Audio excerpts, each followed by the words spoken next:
Ladies and gentlemen, thank you for your patience and thank you for tuning in. At last satisfied, everybody here. Paul Bartlett, thank you so very much, everyone. To my super chat, your support via super chat is greatly appreciated. We're approaching 300,000 subscribers. Hit subscribe to this channel. We're growing. And I thank each and every one of you in the U.S. and throughout the world. We're going to get to Clarence Thomas and the Supreme Court overturning President Trump's quote-unquote conviction, which was blatantly unconstitutional. A state cannot level a federal crime at anyone without the FEC and DOJ involved. The federal government literally dropped the hush money case. A state does not have the constitutional authority to level a felony charge without the Department of Justice leveling the felony. Hit subscribe to this channel. I do believe that President Trump might lose this challenge in the Supreme Court, which you see behind me at CNN and NBC and NPR. I think that he's going to be very successful in terms of immigration, in terms of protecting the country, in terms of reversing 4 years of miserably failed, absolutely terrible policies from the Democratic Party. A national security nightmare has been unleashed against our country on many fronts. And if you listen to President Trump, Vivek Ramaswamy, Elon Musk, these are very intelligent human beings. But you look, ladies and gentlemen, I love immigrants. President Trump loves immigrants. I have friends who are dreamers. They love Trump, actually. the people that I know, Trump got a greater percentage of the Latino and the non-white vote than any president, any Republican president in, 50, 60 years? So people love Trump, no matter what the background is. People love Trump. But the problem is that you have to be vetted, and you have to go through a process. I do think he might lose the challenge because of the 14th Amendment and precedent. But this expedites Clarence Thomas. This expedites Clarence Thomas, and it expedites the Supreme Court being given the case to overturn the unconstitutional guilty verdict. Hit subscribe to this channel. We'll get to that in a second. This is President Trump on the pardons. I was surprised that President Biden would go and pardon his whole family, because that makes him look very guilty. You know, I could have pardoned my family. I could have pardoned myself, my family. And I said, if I do that, it's going to make me look very guilty. I don't think I'd be sitting here, frankly. Yeah, and how great must it have been for him to be back in the Oval Office right there talking to the press. President Trump reacting to former President Biden, yes, former President Biden's first time I've said that, blanket pardons for his siblings and their spouses, as well as the J6 committee members. He announced it in the final minutes of his presidency.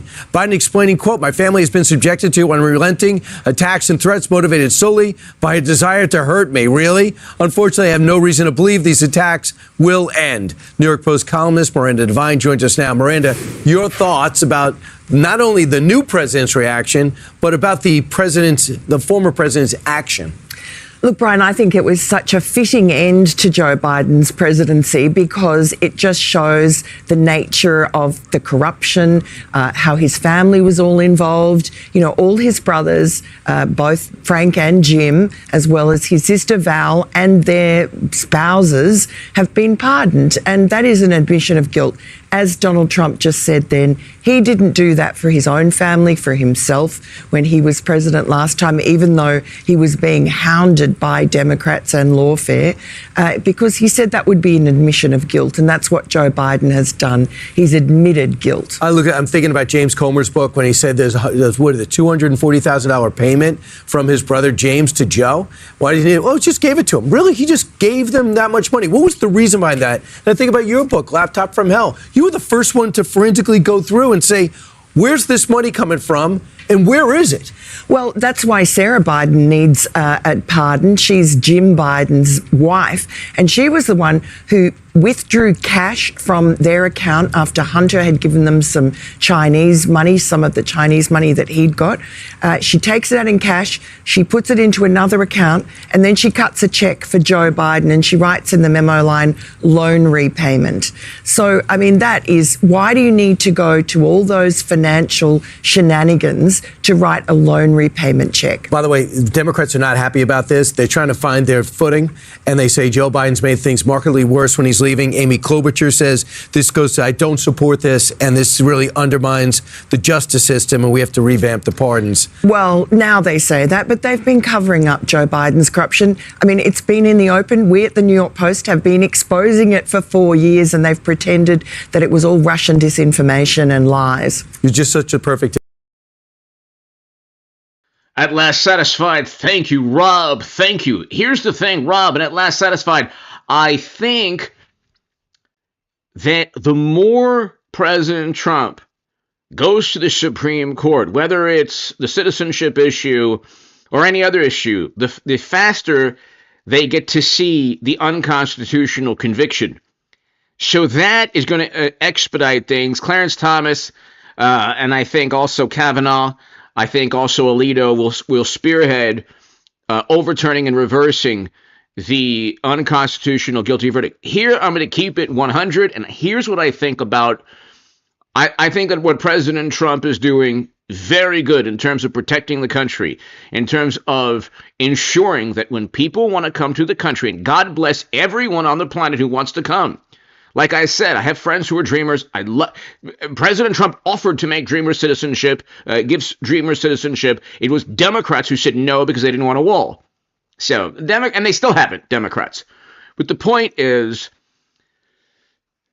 President Trump got a greater percentage of the Latino and the non-white vote because he protects all Americans with his policies.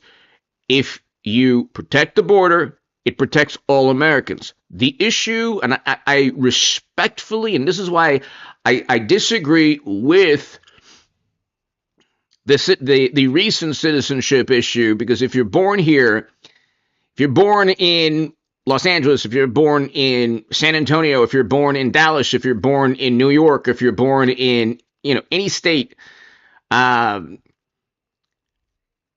it could create an underclass of people if they happen to be born here without citizenship.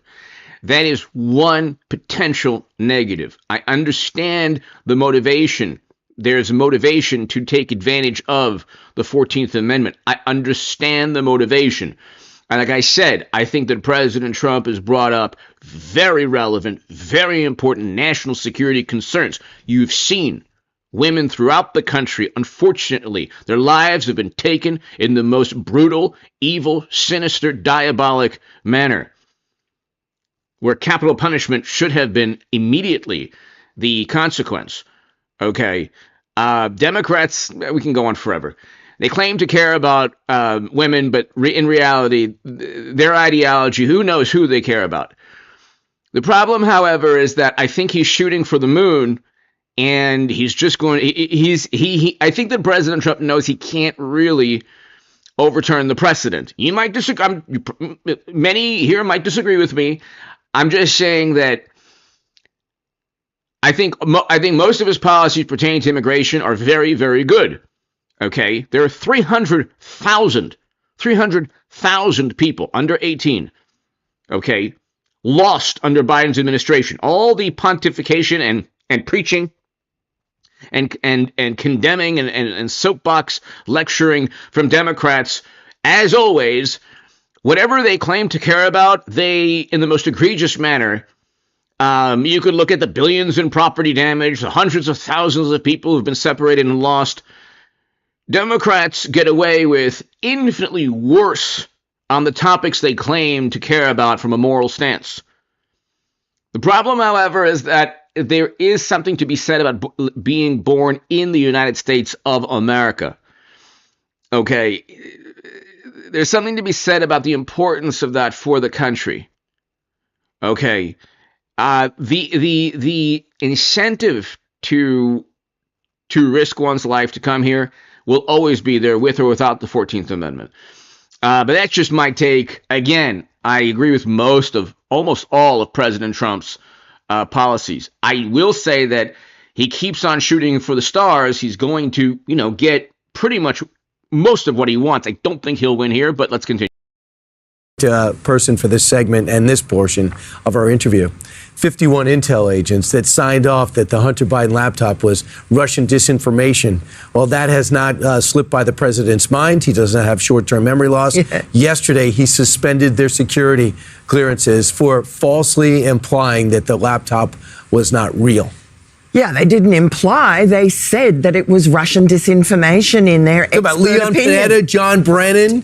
Exactly. Mike Morrell. That letter was instigated by Antony Blinken. Thank God, no longer the Secretary of State. He was a campaign advisor. He calls up former acting director of the CIA, Mike Morrell, and gets him to write this letter. It was a campaign stunt. They all knew it. They all knew it was to give Joe Biden a talking point in that final debate against Donald Trump, and they lied. And so the very least that should happen to them is to get their security clearances stripped now 4 years later. They make money out of those security clearances.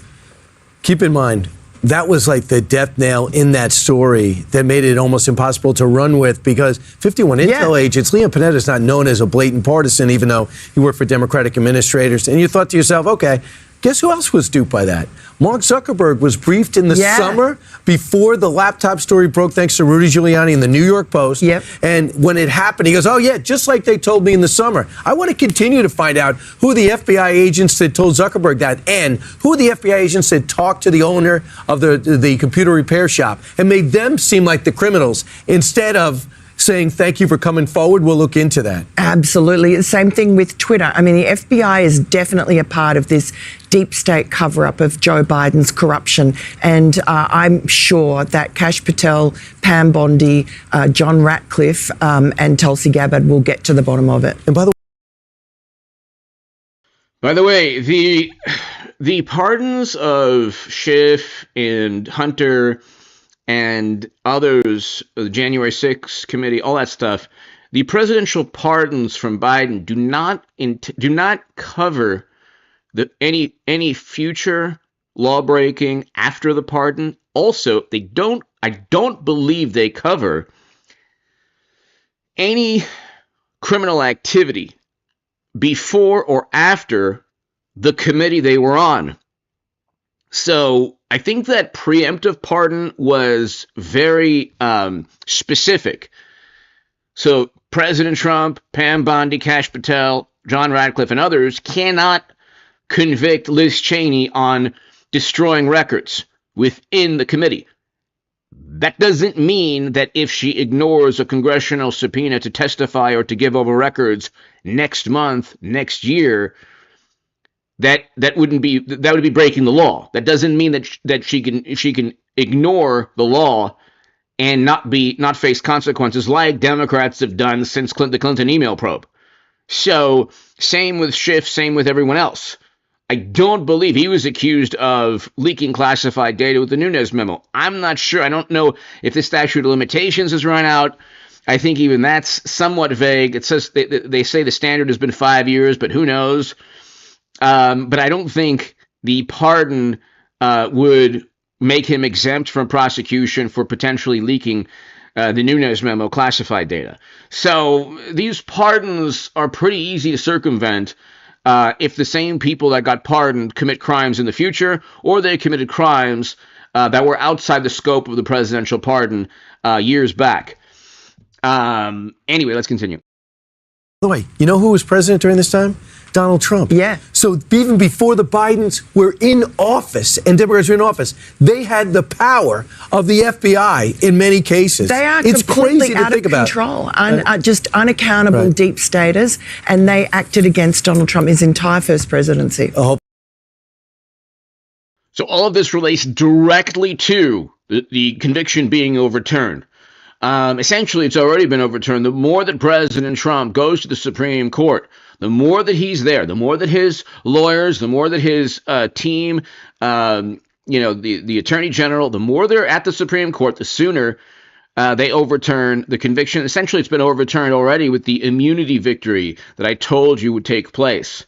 Hit subscribe if you're new, ladies and gentlemen. This is a brilliant, brilliant, wonderful interview by Sean Hannity. Mr. President. Thank you. Welcome back. Thank you very much. Let's talk about the moment you walked back in this office, this desk, this room, your carpet. How'd you feel? Well, it was a lot of work.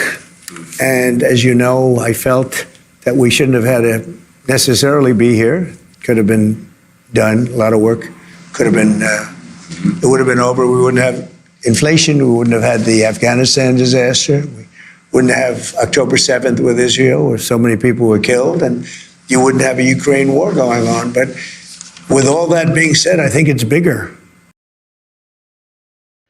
That is why I went from Bernie Sanders to Donald Trump in 2018. Okay, it was been about 20. It was 2018 that I went from Bernie Sanders to Trump. I was the biggest Bernie Sanders booster on the internet, according to the Huffington Post, and I was the unofficial scribe of Sanders' most hardcore voters, according to the Washington Post. That's on my website. You can read my writing there in The Hill, the Huffington Post, the Federalist, Salon, other publications. That's how you go from the left to President Trump. It's a moral imperative to go to President Trump, because if you want to end a potential, if you want to prevent a potential nuclear confrontation, you go and you choose Trump. There's a reason that Dick Cheney and Liz Cheney and others voted for Harris. I'm not into the guilt by association. I'm into, well, what are their policies? Their policies are far more militant, far more establishment, and they have no problem sending Americans to another counterinsurgency conflict, similar to Vietnam, similar to Iraq and Afghanistan. Trump, Kash Patel, Pam Bondi, John Radcliffe. This is the populist movement that is against never-ending wars. Okay? That's Trump's populist movement. That's why it's a moral imperative to vote for Trump. Democrats love to say, oh, they're the morally superior. It's the inferior position morally if you're voting against Trump for a number of reasons. But you would have to understand politics and foreign policy. If you just go by sound bites and deceptive lies by omission through media, then you think that Trump is like a menace to the world. If you understand politics, you understand foreign policy, you at least get why somebody would choose Trump.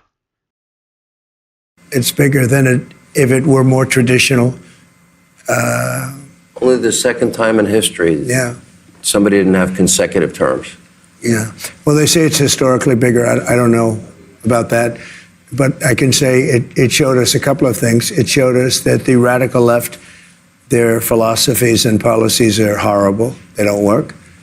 You look at crime, you look at what's gone on at the border, you look at what's going to happen, the crime that's going to happen. But I think we got there just in the nick of time. But we still have you covered better than anybody. We have terrorists in our country by the thousands. We have.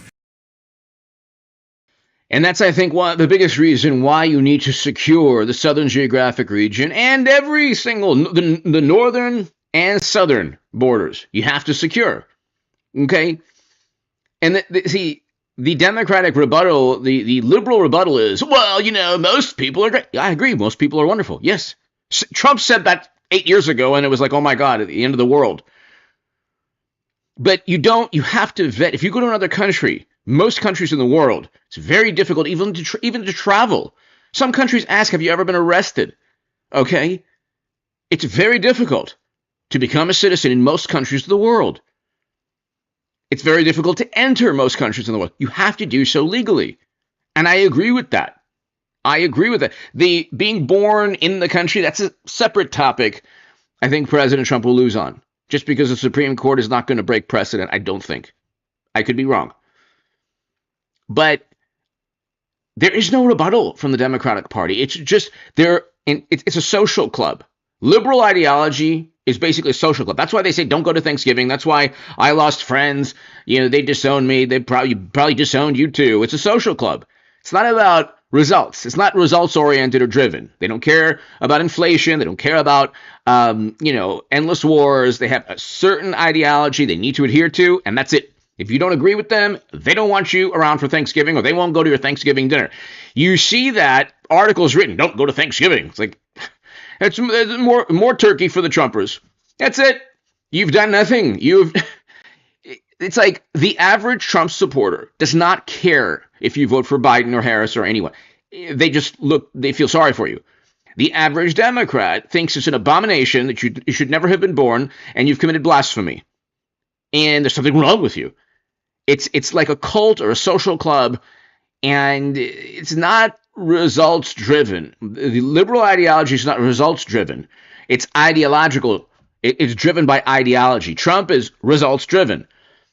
That's why, we had record low poverty with Trump. We had record highs in household median income. He's looking at all the national security concerns, from people getting, their lives being brutally taken by individuals who shouldn't be here, to potential, individuals who might, want to do the next terrible thing to the country, God forbid. Murderers in our country by the tens of thousands. We have numbers that came out, 11,000 people that murdered are now free and walking around in our country. And of them, I think 48%, they say, killed more than one person, and they're walking around. They came out of jails from other countries. And, people, they've emptied their jails. I would, if I were the president or prime minister or something of another country, I'd empty my jails right into America. The rebuttal from Democrats is the typical lie by omission and manipulate and a deceptive statistic. Well, the average, it's true. The average, let's say the average immigrant commits felonies or crimes at a lower rate than the average citizen. Okay, that might be true. The statistic does not focus on the segment of any population that commits the most crime, which is males age 18 to 40. That's the segment of any population in any country of the world that commits the most crimes. It's just statistics. Okay, we don't know what the data is, nor would that be that great of a concern. Everyone has to come legally and be vetted and go through a process to determine if one is worthy of being in the United States of America or any country. But the statistic, they commit crimes at a low rate. That's not entirely. That's a deceptive lie by omission. We don't know the actual data of the segment within any population. Okay, men between 18 to 40 that commit the most crimes. We don't know that number. So, again, it's like any number that the morally superior liberal Democrats level at you, it's like you can easily eviscerate the data point. Into the United States, why not? And many of them did it. If you look at Venezuela, their crime rate is down now 78%. Because they took their street gangs and they moved them into the United States. And you're seeing that in Colorado and Los Angeles. They're all solvable problems, though. I agree. They're all solvable. Not easy. With time, effort, money, unfortunately. But they're all solvable problems. We can get our country back. But if we didn't win this race, I really believe our country would have been lost forever. If President Trump didn't win in 2024, Lord knows what would have happened to the economy. Lord knows what would have happened to foreign policy. Lord knows how we would have handled the next calamity. Almost certainly Democrats would switch to Harris in the middle of Biden's administration. They couldn't even stand one evening where the entire planet and the entire country saw Biden debate. I would love for a morally superior liberal Democrat to explain why they were so mortified to hear the most popular candidate of all time in a debate.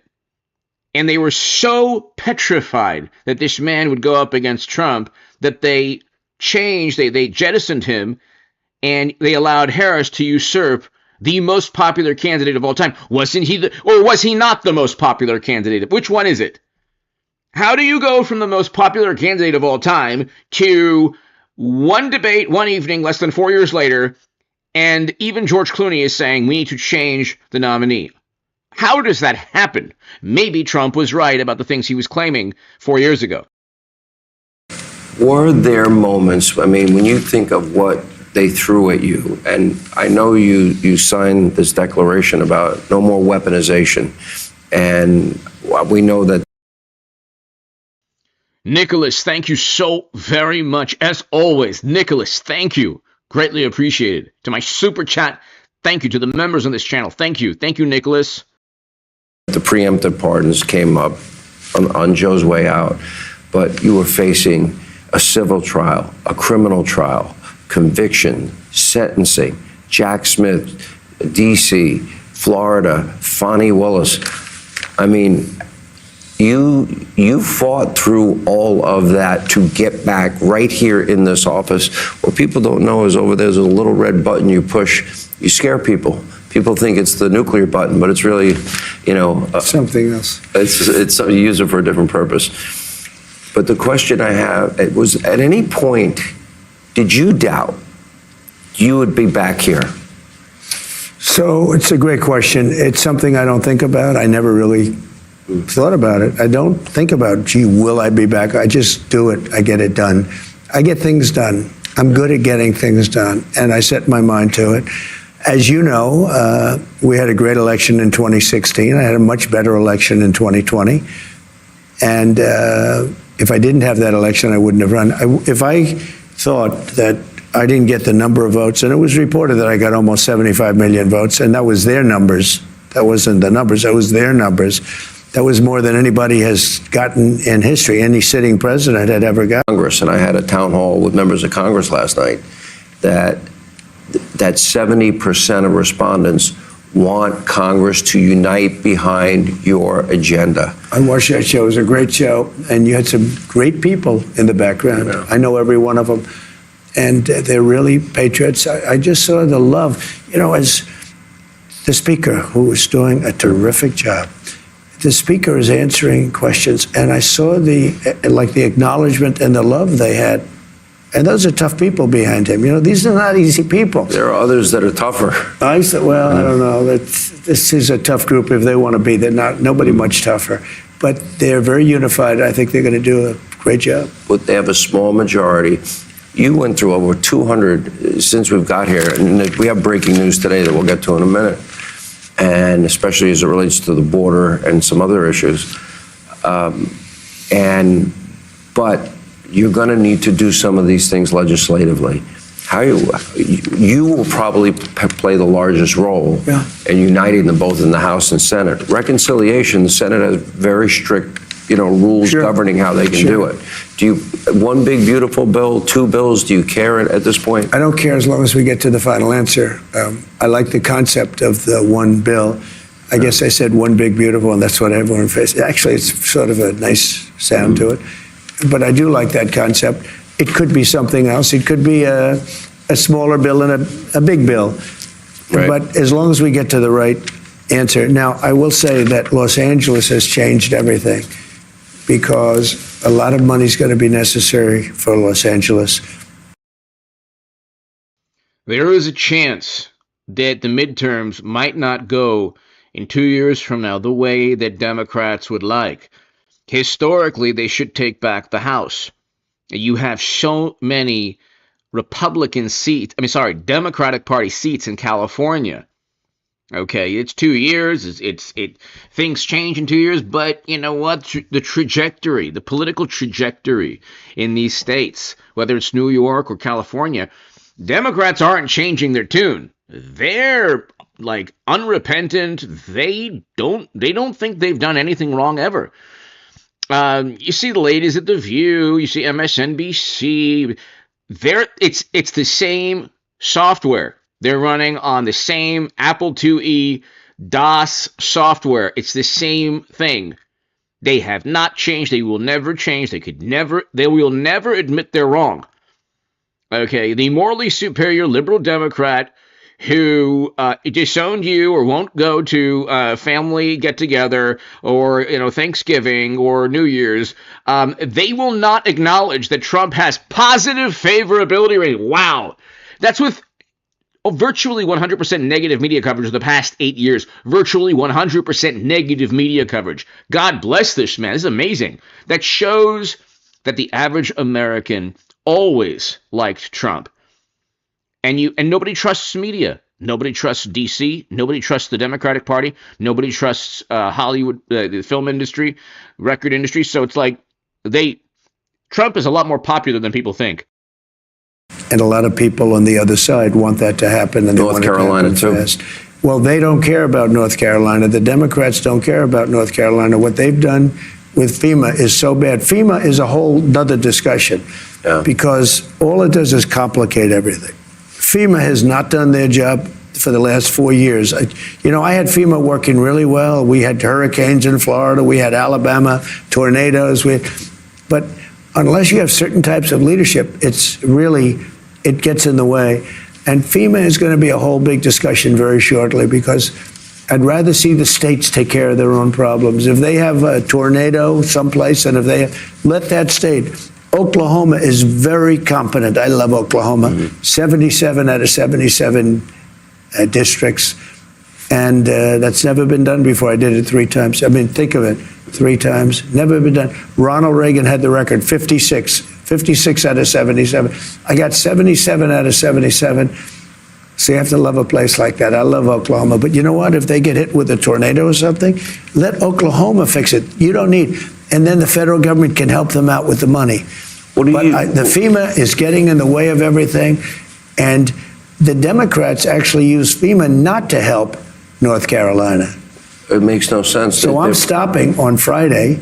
I'm stopping in North Carolina, first stop, because those people were treated very badly by Democrats. And I'm stopping there. We're going to get that thing straightened out because they're still suffering from a hurricane. It's been alleged, reported, that people with Trump signs were denied assistance. Okay, that's allegedly. It's been reported. We'll say allegedly, potentially, it's been reported that people in North Carolina with Trump signs were denied federal assistance. If that is true, if there's an investigation and that is true, that is a criminal, evil, despicable act. Months ago, and then I'm going to go to California. Will you meet with Gavin? I don't know. I haven't even thought about it. Look, Gavin's got one thing he can do. He can release the water that comes from the north. There is massive amounts of water, rainwater and mountain water that comes due with the snow, comes down as it melts. There's so much water, they're releasing it into the Pacific Ocean. And I told him, it's a political thing for the Democrats. I don't know. The tape. You said it to him in front of him in 2018. I said it to him in front of the media and everything else, and nobody. Trump told Germany and Europe, warned them about the gas and natural gas situation with the Kremlin, with Moscow. Yes, the man that Democrats said was, beholden to the Kremlin. He warned Europe about the stranglehold that Russia has on energy. Nobody listened, and he was right. He warned, that state about the water situation. Of course, he was ignored. If Trump told Democrats to breathe air and drink water and eat food, they would just literally do the opposite because Trump said it. Nobody talks about it. The media never picks it up. You put it out. I was so happy to see that tape because some people said, is that possible? They have water coming down from the Pacific Northwest, which is a lot of water. So much water that they'd have to let some of it go at some point. They don't need reservoirs. They don't need any. They're spending all this money on these reservoirs, and they're fake reservoirs. They're the concrete. Reservoirs were empty. The hydrants didn't work, and they're not practicing the science of. Nicholas, the security clearance was one of my favorite ones. The security clearance, the Nicholas, thank you so much. The security clearance, removing the security clearance. Nicholas and everybody here, that security clearance could be worth $1 million a year.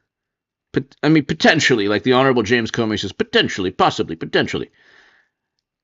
Nicholas, everybody here, do you know how lucrative that security clearance is? Potentially $1 million a year. Definitely hundreds of thousands.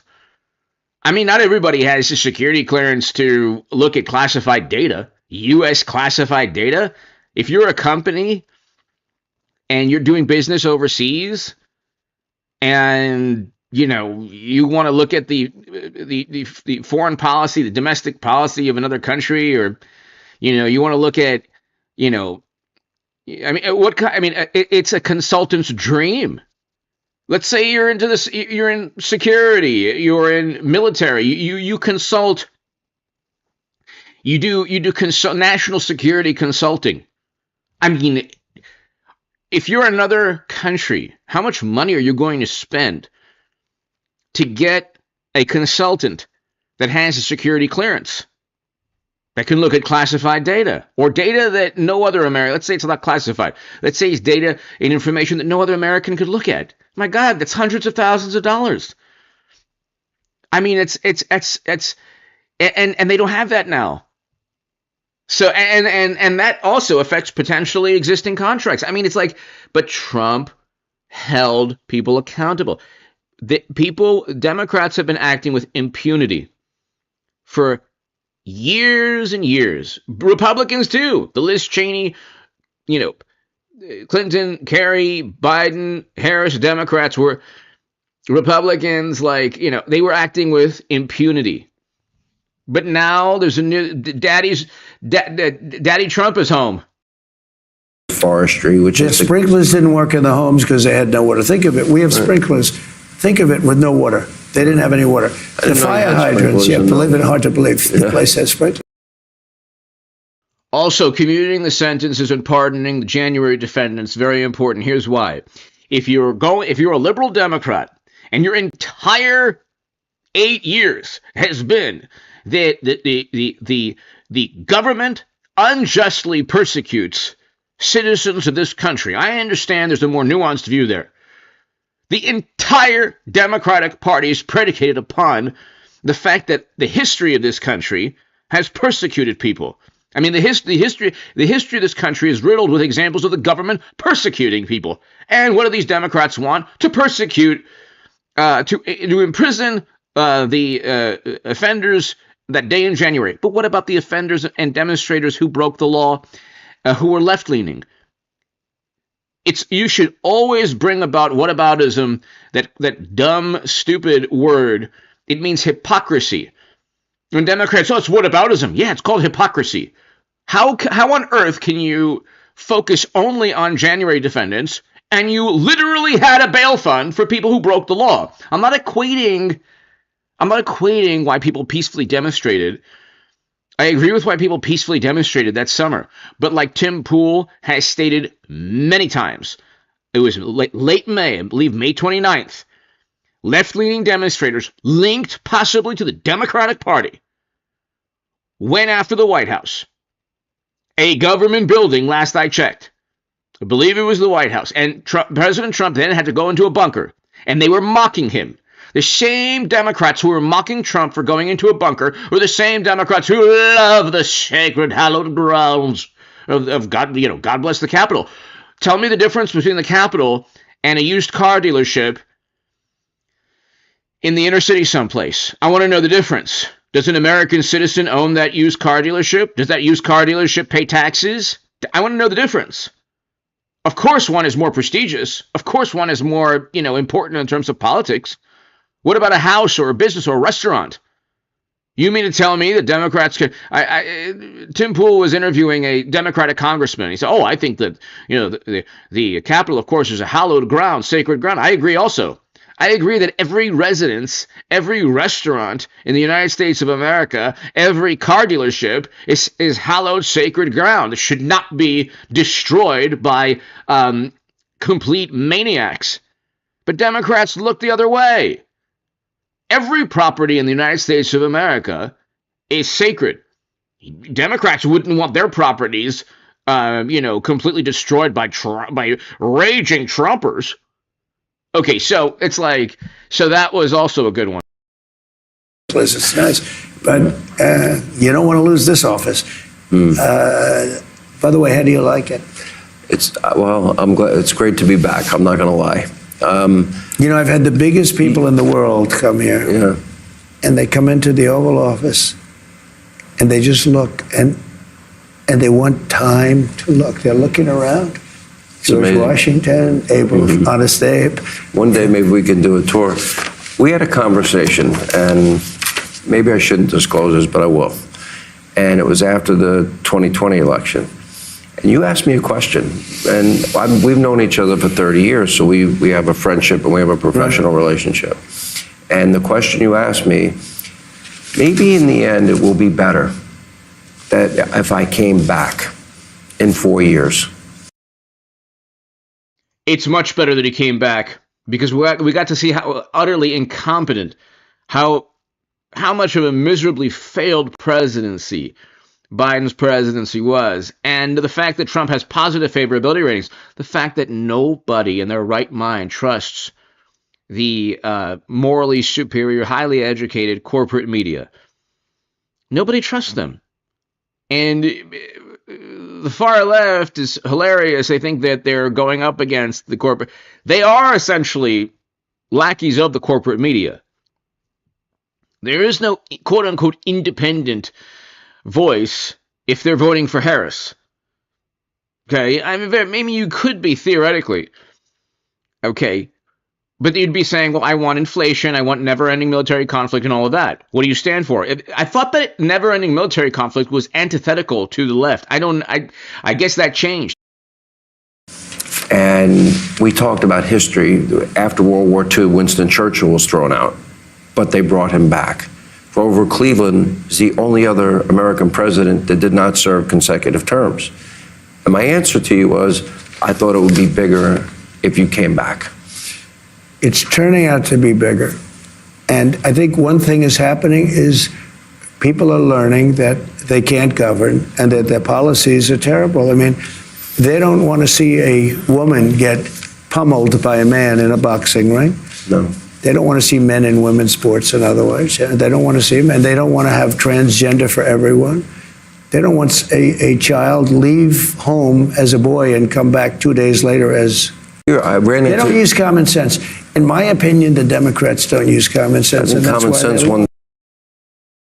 There's zero common sense. That's why they remove the nouns from, or whatever.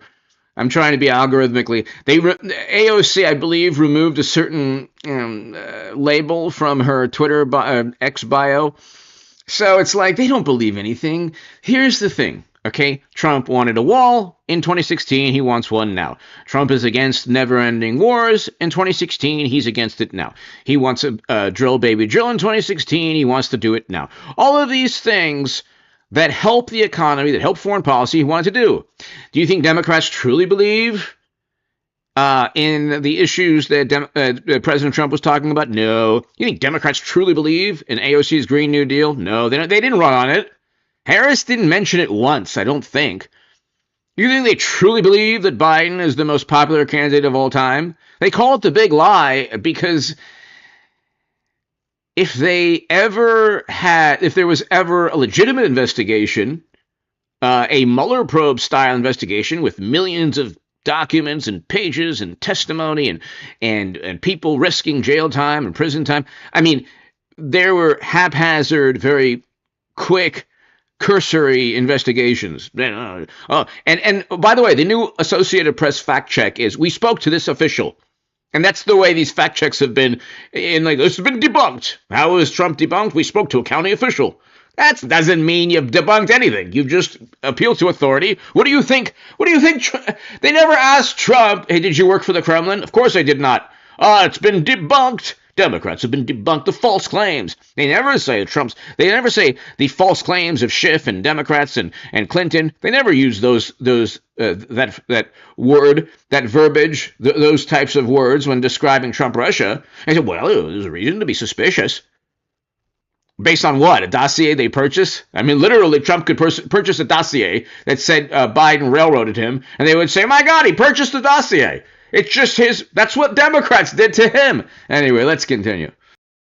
They don't believe, I'm telling you, the Democratic Party, the far left, doesn't truly believe in any, if they talk about, his words are abrasive or bigoted. Trump, his words are taken out of context, number one. Number two, It was Biden who told Charlemagne the God, "You're not who you are if you don't vote for me." Trump never said anything close to that. Won the day in the election. Yeah, but you know the amazing thing? I'm watching now. Now it's time, and a few months have passed, and the election's over, and you see what happened, and it was a rout. I won all 7 swing states, and we won by millions of votes, the popular vote, millions. And nobody can even believe some of the numbers. And how about with African Americans, with Hispanics, with everything, how well we did? Nobody can believe the numbers. How about with youth? I won youth by 36 points. Now, maybe that's because I went on TikTok. I don't know. But I'm starting to have a very warm spot. TikTok is going to be sold, right? I think TikTok's going to maybe stay around. People like I'll tell you, people want to buy it. People want to buy it. But those that... Elon Musk should buy TikTok immediately. He should buy TikTok. It's about 10 times more important than X is, or Twitter was. Elon Musk should buy TikTok immediately. That alone would be a hedge, if heaven forbid any other of his major projects, don't do as well as he thinks. That would be like the perfect hedge.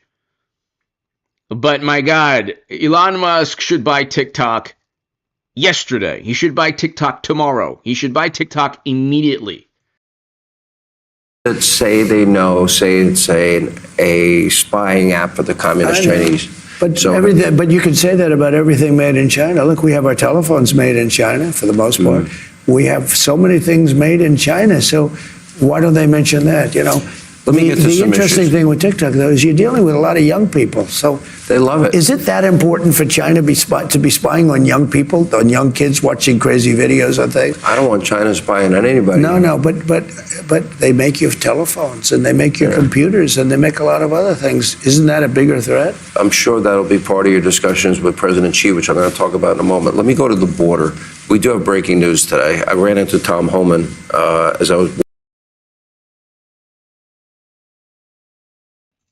So this was interesting. This also helps expedite the Supreme Court victory, the imminent Supreme Court victory of Trump, of the conviction being overturned. But listen to this. Trump began firing more than 1,000 appointees from the Biden administration. He said many more are coming soon.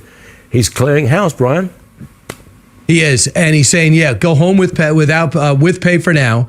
He also just says all these DEI offices, we're collapsing them. Other people is just saying flat out, you're fired. And he's also trying to loosen up rules on the ability for managers to fire their civil service employees, because many of which, with their union, feel impervious to all these actions.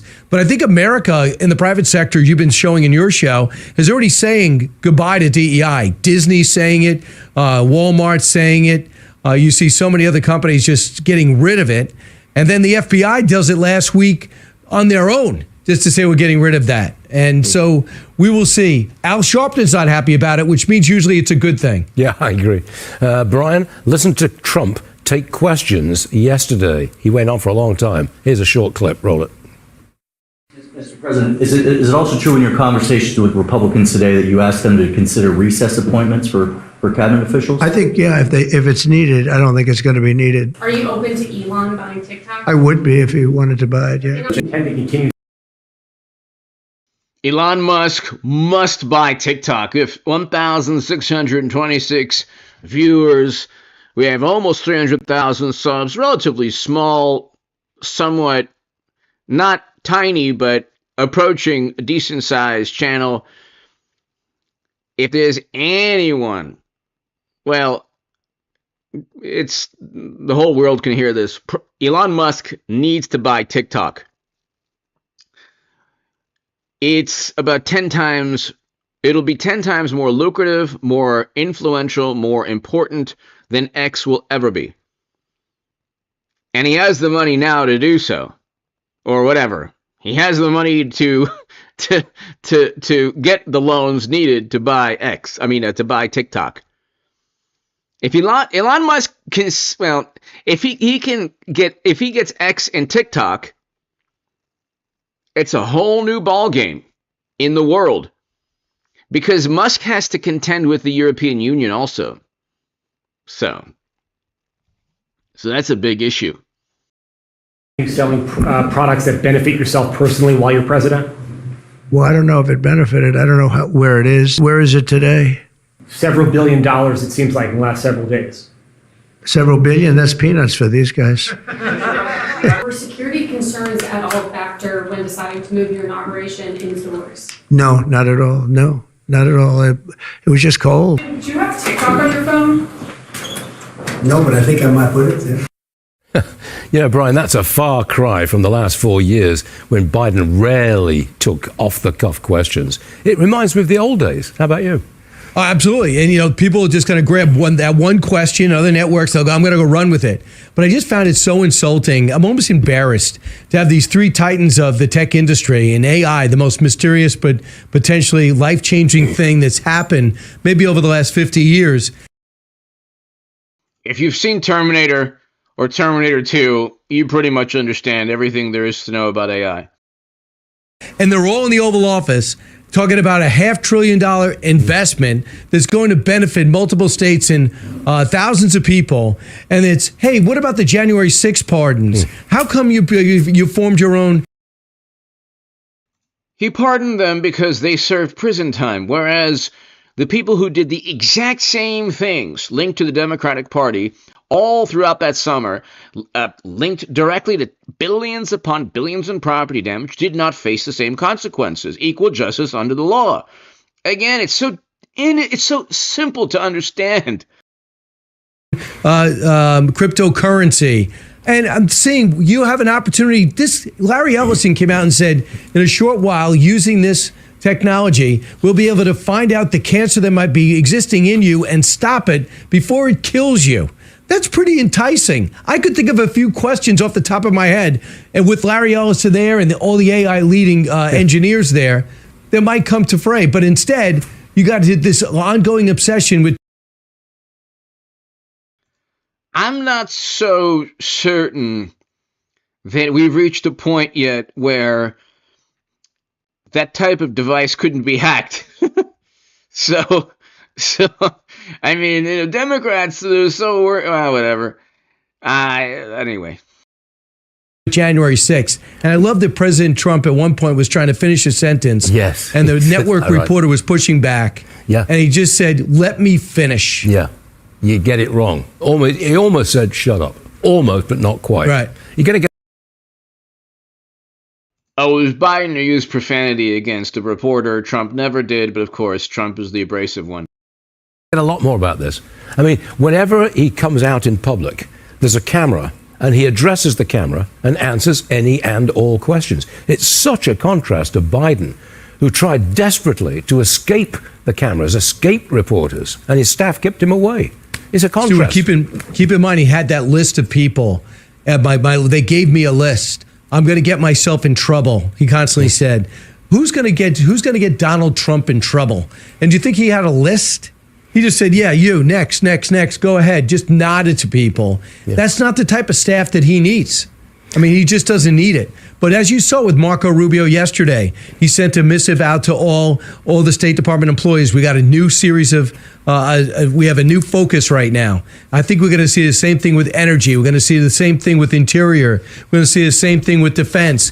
And you're going to see a lot of the same freewheeling pressers with the cabinet secretaries who are going to be empowered to put the mission out there. And Stuart, I think it's going to help get the pressure off the new president. Yep. Think about what Trump withstood. He withstood the entire full weight, force, vitriol, venom of the American political establishment, media, Hollywood, record industry. You name it, they went after him. These people don't want to even go to Thanksgiving dinner. Was it Red Skeleton or Red Buttons? He didn't get a dinner.